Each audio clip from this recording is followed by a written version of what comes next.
Most cat owners think they understand their cats. They believe love from a cat looks obvious, purring, sitting on your lap, maybe following you around the house. But here's the uncomfortable truth. Many cats show deep affection in ways their owners completely miss. Sometimes for years, because cats didn't evolve to communicate like dogs. They evolved as solitary hunters, quiet, careful, economical with emotion. So when a cat actually chooses to show love, it rarely looks dramatic. It looks small, a blink, a strange head bump, a behavior that almost seems rude, which means millions of people are living with cats that adore them. And they don't even realize it. To understand why, you have to look at how cats communicate trust in the wild. A wild cat survives by assuming everything might kill it. Other predators, strange animals, even other cats showing vulnerability is dangerous. So when a domestic cat shows affection, it's not just friendliness. It's a calculated risk, and the first sign often happens so quietly you barely notice it. Your cat slowly blinks at you, not a normal blink, a slow one, eyes half closed, then fully closed, then open again. To a human, it looks like boredom, but in cat language, it means something very specific, closing your eyes in front of another. Animal is risky. For a moment, you can't see danger. Cats only do this when they feel completely safe, which means when your cat slow blinks at you.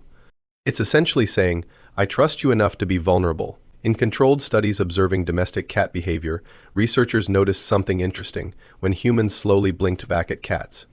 The cats were more likely to approach them, almost like a conversation had taken place, a silent one. So if your cat slow blinks at you across the room, you're not being ignored, you're being greeted, but the second sign is even stranger. Your cat headbutts you. Not aggressively, just a firm push of their forehead into your hand, your leg, or sometimes your face. Most people think this means the cat wants attention. That's partly true, but something deeper is happening. Cats have scent glands on their forehead, cheeks, and around their ears when they press their head against you there. Leaving their scent in the animal world, scent is ownership. It's how cats mark territory, trees, furniture, doorways, and sometimes people. When your cat bumps their head into you, they're doing two things at once. They're greeting you, and they're marking you as part of their safe territory. In other words, your cat is claiming you, which is oddly affectionate and slightly possessive. The third sign confuses people even more. Your cat brings you a dead animal, a mouse, a bird, sometimes a half-destroyed insect. Many owners react the same way. Disgust, confusion, maybe a panic trip for paper towels. But from the cat's perspective, something else is happening entirely. In the wild, mother cats bring prey back to their kittens. At first, the prey is dead. Later, it's injured but alive. So the kittens can practice hunting. This is how young cats learn to survive.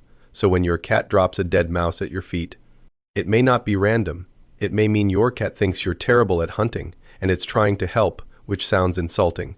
But in cat logic, it's actually generosity. Food is survival. Sharing it means trust. Then there's the behavior that surprises many people the first time it happens. Your cat exposes its belly. You're sitting nearby. The cat rolls onto its back, belly fully visible, and instinctively you reach down to pet it, and sometimes you get scratched fast. It feels like a trap, but it isn't. The belly is the most vulnerable part of a cat's body. Vital organs. No protection. In the wild, exposing the stomach to another animal would be suicidal. So when a cat rolls onto its back near you, it means something simple. I feel safe here. It does not always mean, please touch the belly. Those are two very different messages.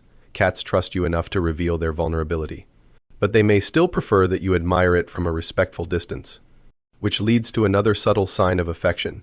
Your cat sleeps near you, not necessarily on you, just close, maybe at the foot of the bed, maybe on a nearby chair. To understand why this matters, consider how dangerous sleep is for animals. A sleeping animal cannot defend itself, it cannot run, it cannot react, which means where a cat chooses to sleep is extremely important. In multi-cat colonies, cats often sleep next to individuals they trust most. It reduces stress and increases survival. So when your cat chooses to nap near you, it's not random comfort, it's strategic safety. You are part of the security system. Then there's a behavior that many owners interpret the wrong way. Your cat follows you into the bathroom every time. You stand up, the cat appears, you close the door, the cat protests. At first it feels absurd. Why the bathroom? Why this specific room? But think about what cats do in the wild when a member of their group moves. They track them. Movement means potential change in the environment. Your cat isn't invading your privacy. it's monitoring its territory, and since you're part of that territory, your movements matter. In a strange way, it's social behavior. You are part of the group. Which brings us to one of the most misunderstood cat sounds. The chirp, not a meow, not a hiss. A short, high-pitched trill, almost like a bird sound. Mother cats use this sound to call their kittens. It's a friendly signal, a guiding signal. Many adult cats use the same chirp when greeting humans they trust, especially when you walk into a room. It's essentially the feline version of, "Oh, there you are." And finally, there's the sign that looks the least impressive, but may mean the most. Your cat needs you, pushing its paws in and out, softly pressing, sometimes with claws slightly extended.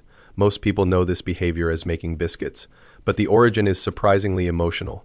Kittens need their mother's stomach while nursing. The motion stimulates milk flow. It's one of the earliest comfort behaviors a cat learns.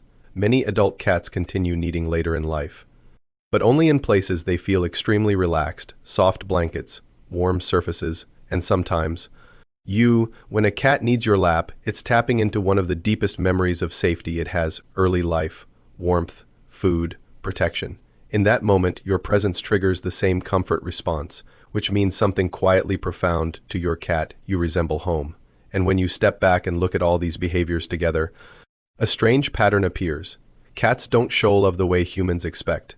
There are no dramatic greetings, no explosive excitement, no loud declarations. Instead, cats communicate affection through trust signals, tiny risks, small moments of vulnerability, a blink, a nap, a scent mark, a strange gift placed carefully on the floor. Each one by itself looks insignificant, but together they form a language, a quiet one, and most owners never learn how to read it. Which raises an interesting question. If cats are capable of such subtle emotional communication, how many other signals are happening right now, in the room you're sitting in, that you've simply never noticed?